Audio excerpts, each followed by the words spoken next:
Hello, and welcome to the next week of consumer behavior. I am so excited to see you this week, and we have a lot to talk about. It probably won't be as long as last week, so I just want to make it quick and get us what we need and get out.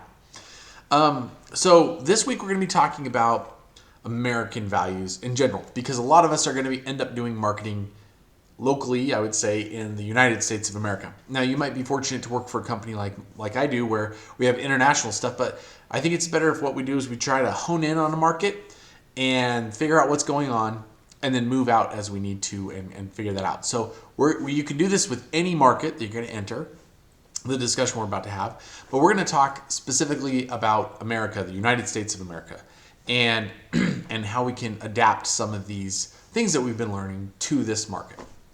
So let's talk about values. As we talked about earlier, everything is encompassed in this, collection, or this framework of ideas that we've been talking about so far. And last week we talked about culture, and now we're going to kind of pull that in, and we're going to get a little bit more into subculture. And so we're going to start getting from a macro global to maybe just a nation. Then we're going to continue to drill down even more specifically, but we're talking about external influences and how they can affect our consumer behavior and what we can do to market with that. So we're going to go ahead and press on from there. Today we have these 6 learning objectives, and I'm hoping that we can get through all these, understand some basic core American cultural values, and then summarize the changes in self-environment and other oriented values. We learned about that last week, so we're going to be pulling some of that in, just talking about how it applies to America specifically, and then discuss values as they relate to green marketing, which is always a fun topic, and then cause-related marketing, marketing to the LGBTQ plus community, and then also gender-based marketing. And so we're going to talk about those specific things. So let's jump into it. Cultural values. Cultural values are widely held beliefs that affirm what is desirable. I think that's very interesting and an important thing to realize, is that it affirms what is desirable. Now, if I was to ask you, or I think we talked about this last week, if I was to light up a cigarette right next to you and then blow it in your face, would you find that desirable? Would that be a norm that is something that's positive? And I think that for the most part in American culture at this point, that would be a resounding no. Now, if we rewound 50 years ago, or I'd even say 70 years ago in the 50s, we would be able to probably say the opposite. Yes, smoking was looked at as a very positive thing by most of America. It was idealized. And so we can see that there's a shift in behavior as we learn more about smoking. It's become more and more inappropriate to force that upon other people.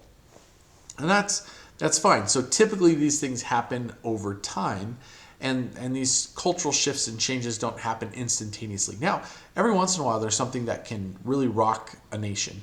And I think a great example that's brought up in the book is 9/11. So I don't know if you remember 9/11, but when 9/11 happened, 2001, 2 airplanes flew into the Twin Towers. And it really shook America. In fact, I remember they grounded all air travel for about a week. And I was working down by the beach, and we were actually in the flight path for the San Diego airport at the time. And I remember thinking how weird it was to not hear planes come by, because we had grown used to that. And I remember hearing the first plane that came and thinking, wow, that's weird that air travel's starting to happen again. Now, I say that because the whole nation kind of hit pause for a little bit and wasn't buying things, wasn't doing much. It just kind of froze everything. And people really started to reevaluate, what do I believe? What do I think is happening? What's important? And now that doesn't mean it lasted, because I don't believe it did. It lasted for maybe a month. But in that time, it kind of asked some questions of people. And that's where we start seeing some cultural shifts. Now, in about 2008, we had a recession. This recession went on for 8 years, and maybe a little bit longer. And I think that in some ways people started thinking, oh, I'm not going to earn as much money, therefore I need to save more. And we maybe shifted away from more of a spontaneous, I need instant gratification attitude as a country. And so this led opportunities to people that were trying to help people save advertise for their services. Did that stay? I don't know, because I think there were a lot of people that, I think there were a lot of youth at the time who maybe were in college that said, you know what, if I can't spend money on something, I'm going to go live with my parents and then I'm going to spend that money. So this is something that happened in America. Now, will that continue? That's an interesting question. Right now, currently, we have a stock market that's on fire. Unemployment's at historic lows. Everybody's getting job offers. There might be more ability to purchase. And so that might be leading people to do that much more quickly. So it might shift values over time. But typically, like these large cultural shifts, though, they take time. They don't just happen overnight. Now, the author discloses, and I'm going to put this up, but the author discloses in our textbook that this is their opinion. And I think it's an interesting conversation we could have if we were in a classroom. And I'm going to have this. I always do have this with my in-class classes. But, it's like, okay, if I was to put in America a traditional person, an emerging, like up-and-coming consumer, or a current consumer, where would I put them on each of these? And one of the things I think is very powerful in marketing is when we make a persona. And so I'm just going to give you a little nugget of information right now, which is it probably would be very beneficial if you took something exactly like this. This is one of those secrets of this book, is that you can take these and go through and answer where on this continuum. Let's just start off with a self-oriented concept of religious versus secular. So the author in our book here is stating they think that a traditional person, a traditional consumer is much more on the side of religious, whereas an emerging or current consumer is more on the secular side.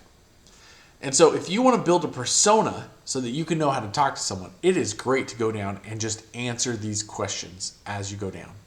How active are they? What is their tradition versus change? Do they admire nature? Do they want to overcome nature?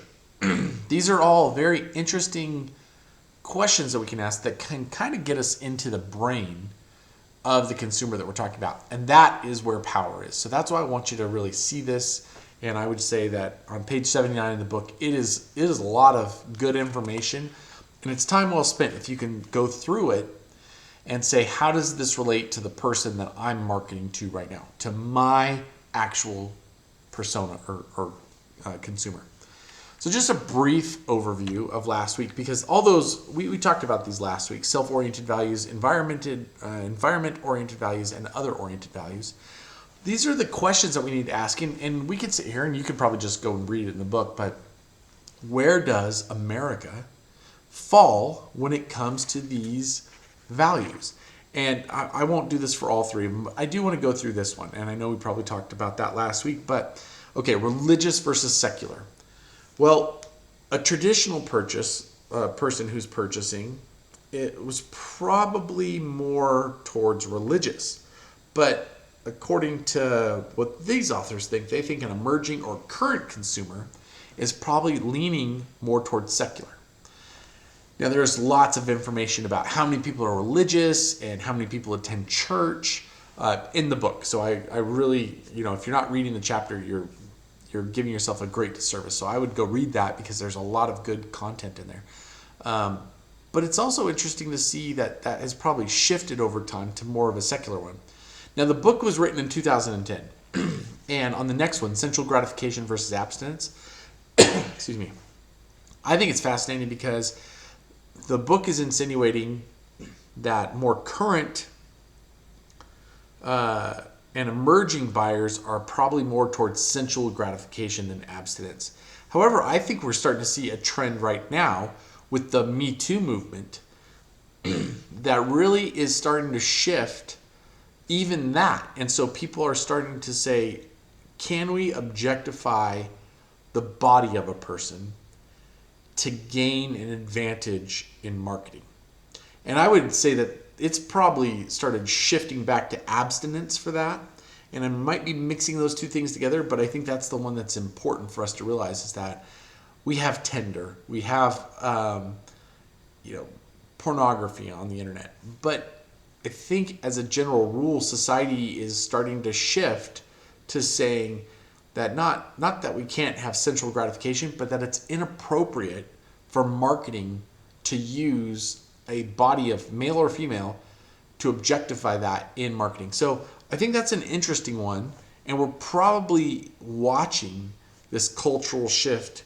Now, will it stay is the question. I don't know. I feel like there probably is a good chance that this will stay. This whole concept of recognizing what you're doing and how you're objectifying someone is a pretty big concept right now in the world. So I think it'll be interesting to see how that happens. Also, I think when we move down to like postponement or immediate gratification, it's pretty interesting because I think 10 years ago we had a recession going, people started saving, and I think as we've started pivoting to more employment and a better economy, one of the big questions though is like debt is at its highest. Student loan debt, credit card debt, home mortgage debt, like all these things, people are almost trading their paychecks in automatically so they can have a bigger house. If you're familiar at all with Dave Ramsey, there's an author named Dave Ramsey. I think he has a podcast and everything. He talks a lot about studying millionaires and how they don't do that they actually put off the immediate gratification so that they can get rid of all their payments, and then they have lots of money because they're wealthy because they don't owe it to anybody. So that's like a postponed gratification. Whereas maybe somebody wants to go to school and they don't want to work while they're going to school, but they still want to go to school, so they take out a student loan to pay for school. These are some of the things that, neither one is right or wrong. I'm not trying to propose one or the other. I'm just saying that these are the concepts that we're kind of arguing over here in America right now. And we just need to realize that. Like, if you were to encourage debt, is that a positive or a negative in your marketing materials? And I'm going to skip the rest of these because we kind of talked about them last week. But just realize that there are values that are being identified all the time by us and by the people that we talk to in marketing that help us make these decisions. Now, environment-oriented values, just like we talked about last week, prescribe a society's relationship to economic and technical, as well as its physical environment. So if we were to say, okay, how clean is it? We can go through all of these and have the same conversation. But this is one of those things that I think would really behoove you in your marketing business to go through and answer about your persona. The last one is other-oriented values. Reflect a society's view of the appropriate relationships between individuals and groups within that society. It's very fascinating, but I would just even say, if I was to go back to the 50s, was interracial marriage looked at positively or negatively? And where is that now? And so those are some concepts that we can see big shifts in culture, and it's really important that we recognize that and we kind of go through and say, okay, where does my persona fit with this? Because as I talk to them, I want to make sure I'm in their space. That's what I'm trying to get to with this. So some of the strategies that we can have and values that we can do are these 4 different things that we're going to talk about today just briefly. And we're going to talk about green marketing, cause-related marketing, and I'm going to say marketing to the LGBTQ plus community, and then gender-based marketing as we go through these. So green marketing. I think this is a big one right now. At doTERRA, we have tons of things that are coming out about sustainability. We create products with reused and recycled water bottles. I see that all over the place right now. Like, you can buy jackets or bags made out of recycled water bottles. So when we use green marketing, we're developing products whose production, use, or disposal is less harmful to the environment than that of traditional versions of the product. That's the first piece. The second piece is that we develop products that have a positive impact on the environment. Or third, we're tying the purchase of a product to an environmental organization or event. Now, one of the interesting things on this is I had an electric car for just over 3 years. And I was probably one of the first people to have. It was a Nissan Leaf. And when I bought it, the issue I had with a Nissan Leaf was I could only do about 86 miles round trip. And I was commuting about 35 miles to my job at the time. So by the time I got home, I couldn't do any trips in between on the day. We finally got a solar charger at work, which was amazing. I love that. Kind of opened up my life again. But I got that. One of the big reasons I got that was to experience this clean driving piece. And their marketing was the seats were made out of recycled material. I mean, everything on that car was eco-friendly, essentially, as eco-friendly as they could make it. Now, you could argue with me that batteries are more harmful than gas and all that kind of stuff, but I'm just saying, like, at the root of it, there was a well-intentioned cause that I was trying to help with and say, okay, I'm going to see what it would be like to drive this vehicle for a certain amount of time. And I would say put my money where my mouth is. That was one of the things I was trying to do as a consumer. Like, if I believe in this and I want to help unpollute, then I'm going to go ahead and purchase something like this. Now, if Nissan hadn't developed that, I would have never had that opportunity to do it. Now, there's different degrees of green marketing, and I just want to address that really quick.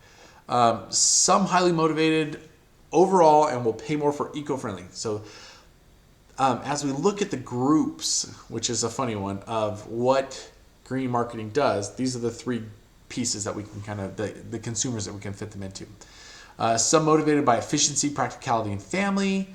And then some are very dismissive of environmental concerns. And so they gave these three groups names. I'm not necessarily promoting these names, but ecocentrists and respectful stewards are some highly motivated people that are overall will pay more for eco-friendly. I probably fit, when I bought my Leaf, into the middle of these two. Some motivated by efficiency, practicality, and family, which are proud traditionalists and frugal Mother Earthers. And then some that are very dismissive of environmental concerns. So these are the eco-villains, as they like to call it. And I think that's a little harsh. But I do think that when we're talking about green marketing, what we're trying to do is bring people into a cause. And it's not always the most positive thing. I mean, if you're creating waste or pollution or plastics, I mean, there's a stigma that goes with that at this point. Now, if I had told you in the 1950s that I would give you a plastic bottle with water in it, that would have been revolutionary. It would have been amazing because up to that point they had to use metal or some kind of canteen. It was very difficult to keep things clean. Excuse me. Keep things clean. So plastic was a revolution at that point. But here we are 70 years later, we're like, oh, there's a lot of negatives to plastic also. And I think sometimes we forget about the positives of plastic, and that's neither here nor there, but it's just that a lot of people are trying to lessen their individual footprint on ecology, and we can actually use that to our advantage if we can show them why making a choice with our products is better than the alternative. So I'm kind of against making anybody a villain. But there are people that are like, screw the environment, just flat out just don't want to do it. And you know what? If you want to create a diesel truck, and I'm not saying diesel trucks pollute, I'm just saying like a lot of people misconceive what diesel does, and it has this big poof of smoke that comes out the back. If you want that, that's like your thing. That's I would say in this frame, an eco-villain. So we could actually play to that and say, screw the environment. Be a man or something like that. It's a kind of a funny conversation to have, but but the fact is that actually does play to some people. So the FTC's updated its green guidelines relating to environmental claims, and some of these key elements that were revised are qualifying claims and third-party certifications and seals. Because what ended up happening was a lot of people were creating these third-party groups that were certifying that they were, green friendly or whatever. And what turned out to happen was it was actually kind of hogwash. They were building these things up in order to talk about themselves, and they weren't real. So we can't greenwash, is what they call that, and promote environmental benefits that are unsubstantiated on what they don't deliver. And I would tell you that one of the most brilliant green marketing things I've seen, I should have actually pulled up a slide on this, was Apple. And what they did probably about 12 or 13 years ago was they got together, and they kind of got yelled at by Greenpeace or something like that. So Apple goes out and they created a scorecard. And the scorecard said that we're going to have BPA-free cabling and non-toxic screens and I don't know, all these things. And I remember looking at the first one, and they had one green checkbox, and the rest were red. And I remember seeing that thinking, wow, that's really weird. Like, what is a BFR or whatever it was? I can't remember what the term was for the cable that they want to have.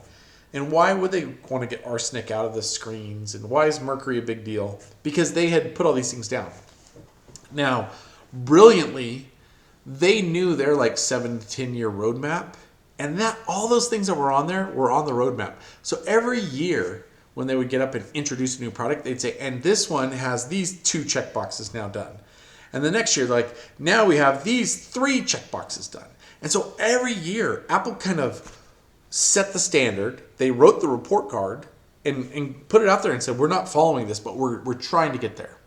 And over the next, decade, they were able to fill in all of those boxes with check marks that were green instead of red. And then no one else can say that. It was pretty funny, actually. It was really brilliant. It was a good strategy. And now, is it a negative?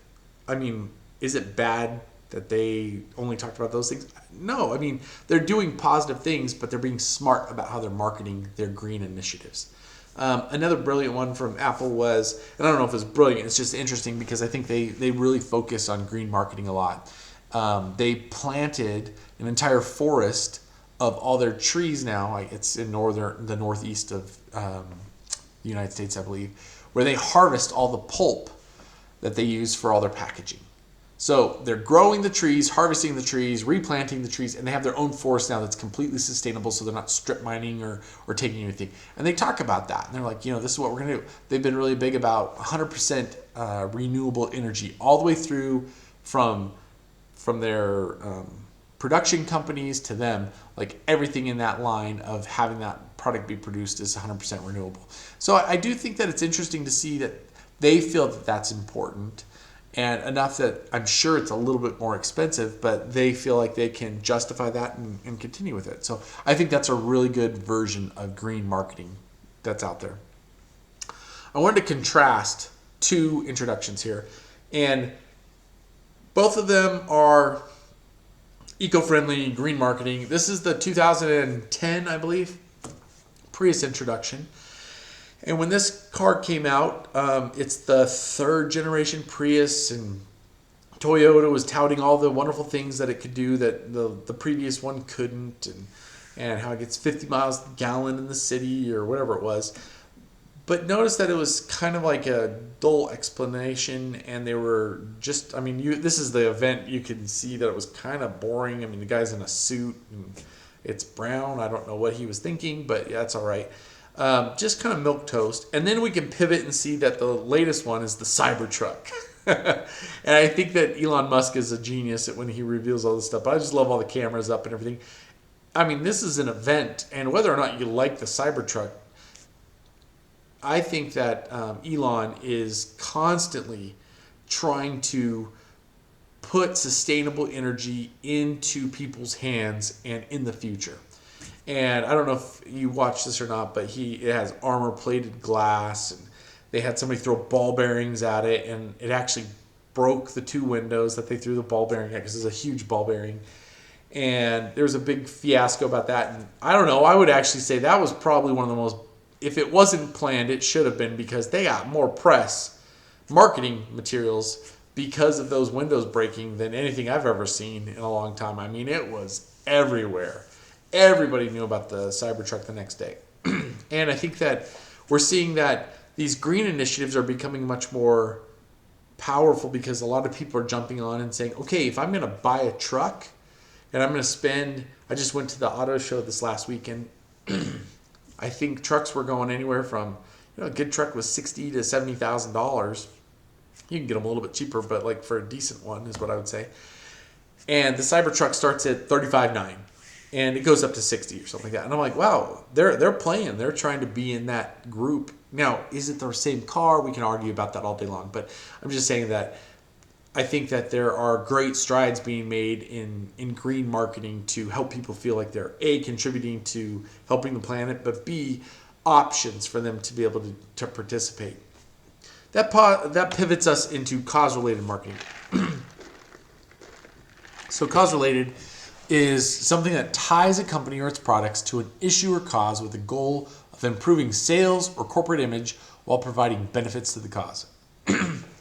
So we see this all the time when someone says, hey, Subaru just ran an ad campaign where it was like, if you come test drive a Subaru, we'll donate $250 to the charity of your choice. So why wouldn't you come down and do this for us?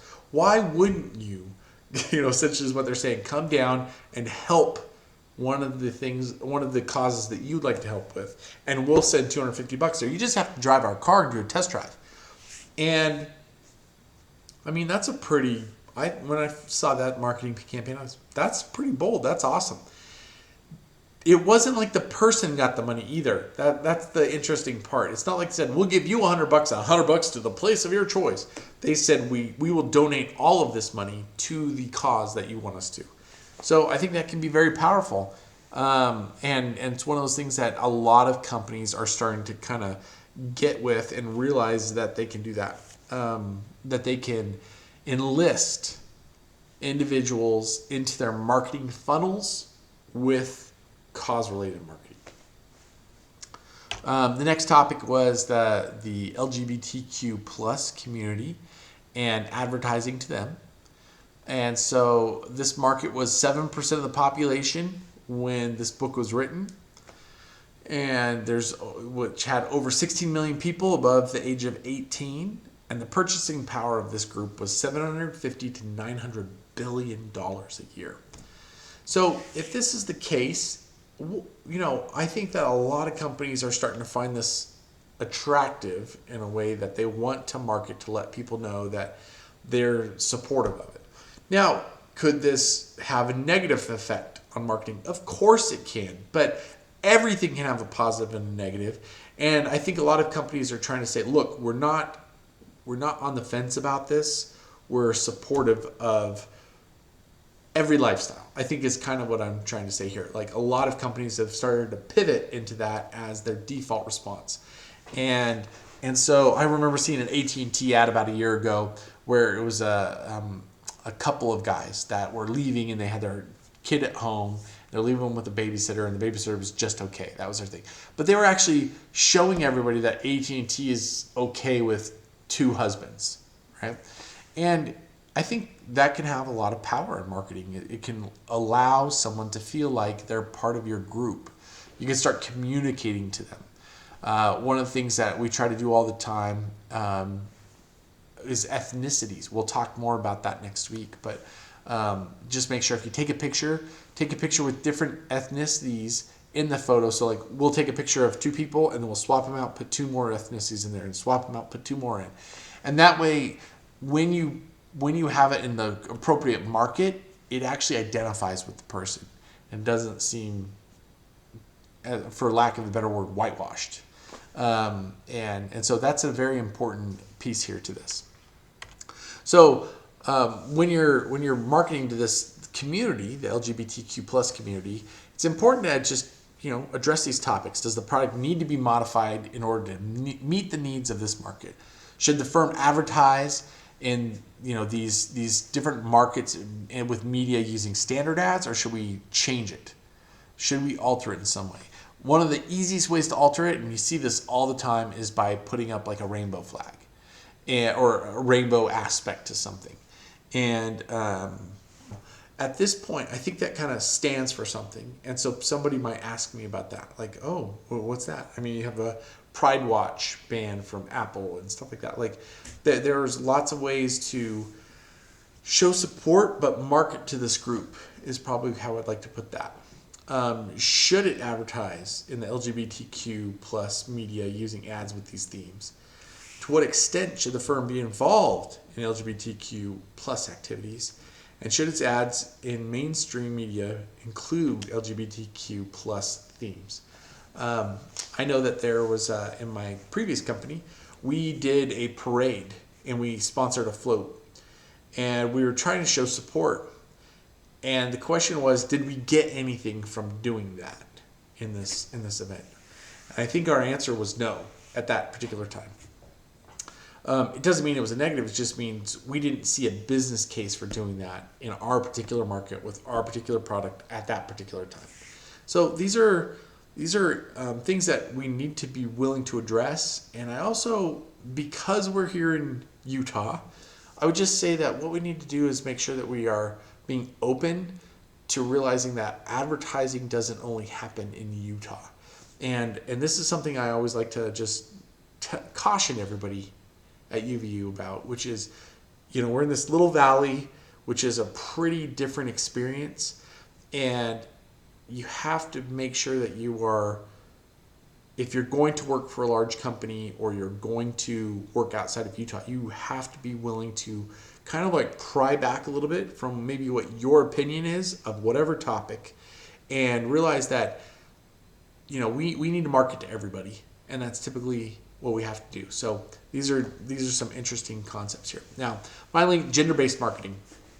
So when we look at just gender-based marketing as a whole, we're going to talk about these three different things: gender identity versus gender roles, ascribed versus achievement roles, and then traditional versus modern gender orientation.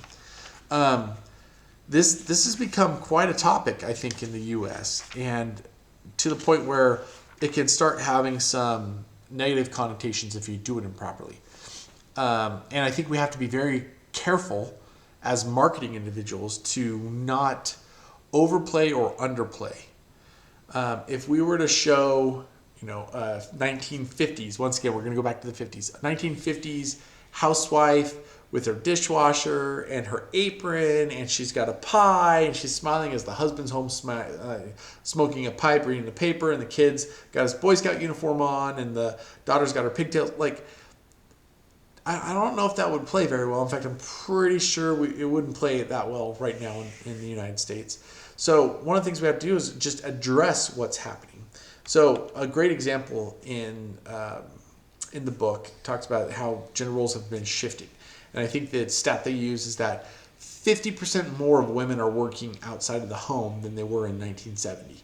So it went from 41% to 61%. And today women influence 80% of all vehicles sold. Now I can attest to this personally. If I buy a car for my wife or for myself and I don't get exactly what she wants for her car, I hear about it for 5 years as we've had that car. So what I do is I always get exactly what she wants, so I don't have to hear about it anymore. But that means that if she likes a Prius, that I'm not going to try and talk her out of a Prius. So we can kind of conflate gender-based marketing with green marketing in that aspect. There's just a lot of different ways that this happens. So what we want to do is we want to segment based on role identity. Who is this? And before I even go any further, this is one of the things that I actually am thinking that in the future, we might not be able to, as marketers, market based on gender. I think it's getting to that point where it will be considered bigoted if we do that. And it's not there yet, but I can foresee that potentially happening in the future, where if we only have a persona of a female, then we're going to be in trouble. And in fact, we have lots of different marketing laws. I wouldn't put it past our government to potentially even pass something saying gender cannot be something with which we base marketing on. We have laws about that all over the place right now. It's a protected class. And so I think it might be something that comes up in the future. Just forward thinking, 10 years from now, who knows? That's just a concept I think is there. So we do need to be aware of that. But it can affect all these different pieces of our strategy when we're marketing. And when we look at the market segmentation, do we have a traditional housewife? Do we have someone that's trapped at home as a housewife? Do we have a trapped working woman who would love to not work anymore but can't? Or do we have a career working woman, someone who wants to? We can kind of segment in and say, this helps us with personas. If someone is a traditional housewife, what are their fears? What are they happy about? There's lots of really cool things that we can do. If they were a trapped working woman, how can we address that in our marketing? Can we get them something that will help them get out of maybe a negative behavior that they have? As we look at moving beyond just basic stereotypes, I think typically what we do is, if this is for a lady, we're going to make it pink. And if it's for a guy, we'll make it blue. And that's one of the most basic things that can happen. My mom has a purple tool set, and she loves it. But it's like, is that really what it takes to make tools female? It could. They have guns that have been redesigned to fit women's hands. You know, all these different little things. I think that sometimes that's a product strategy, but marketing, we have to kind of pivot away, and we have to realize that how we communicate can be just as important as what we're talking about. So I loved this. I think this is pretty old at this point. Top 5 social network sites for men and women. MySpace is still on here. Like I told you, I love this because what it gets to do is ask the question, what is it right now? And I would say that in my experience, a lot of men and women are on Facebook, Instagram, but are there more women on Instagram or more men on Instagram? What are they trying to look for? How are they trying to connect? What exactly are these groups doing in this? And I think it's also fascinating just to look back 9 years ago when this was done and see, oh man, there's a lot that has changed in the last 9 years for social networking sites. Pinterest isn't on here. You know, I think that's a huge one. Now, do men go to Pinterest or do women go to Pinterest? We could talk about that all the time. And as we look into the retail strategy, men are increasingly shopping for household and other products that were traditionally done by females. I actually do most of the grocery shopping in my home, and that's pretty interesting because I think for a long time it was frowned upon.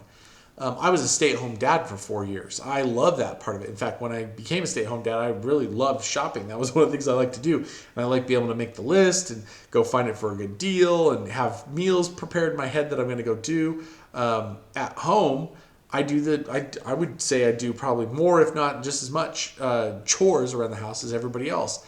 Now, if you rewound 70 years to the 50s, I would be smoking a pipe, reading the paper, watching everybody else do everything as I went to work and did that. But that marketing changes now based upon those roles. And so maybe they need to market to me Ziploc bags as a man instead of a female. Maybe I'm making the lunches for my kids before they go to school. These are all some interesting conversations that come up. But I think that as we look at gender in marketing, it's very important that we realize that this is happening all the time, and it's different than we actually think. And so it's really good to kind of let go of our own paradigm and transcend and transform, as I've said so many other times. So this is this week's conversation about the changing American society with values. Please get all your work done, do your quiz. We'll get you assigned to your groups, and I'm really looking forward to talking to you on the discussion boards. Thank you very much.